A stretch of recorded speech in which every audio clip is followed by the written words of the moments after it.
بديل لابو تريكة، مش كده ولا؟ بعض القلوب ترفض البديل حتى لو ظلت خالية إلى الأبد، وابو تريكة اعتقد واحد من سكنوا القلوب. التصويب على الهدف الاول. نعم نعم نعم، عملها محمد ابراهيم، عملها الموهوب، عملها الزملكاوي المحبوب ليتقدم للزمالك 1-0. ينطلق ويخترق ويعدي ويمر ويفوت ويشوط، والمدرج الفاضي بالزمالك برضه مبسوط.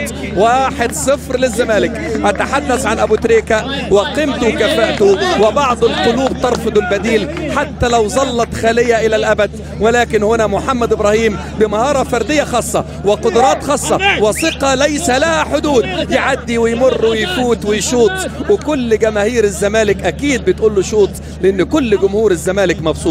يعدي النجم الكبير، شوف الثقة اللي عنده، شوف الاوفرلاب اللي اتعمل من عبد الشافي، عطل لعيب، هو عدى ومر وفات وشاط ليتقدم الزمالك 1-0 على النادي الاهلي.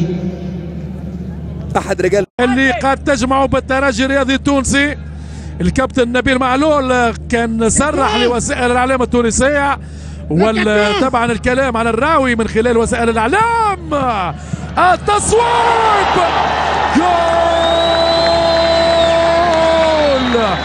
بركات بركات بركات، صاروخيه عابره للقارات من اقدام بركات. شوف العاهات، شوف التفاعلات، هات الصورة وشوف أجمل كرة، كرة رهيبة، كرة مخيفة بأقدام بركات عابرة للقارات.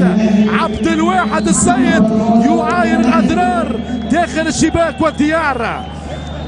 القيدوم والخبير والكبير والقدير والمثير محمد بركات في البداية، محمد بركات في النهاية، والزملكاوية بلغة الكرة الأهلوية تعادل مثير بين العملاقين في هذه الأوقات وهذه اللحظات. صاروخية يا سلام من أجمل أقدام التوقيع في هذا الرهان لمحمد بركات. سيناريو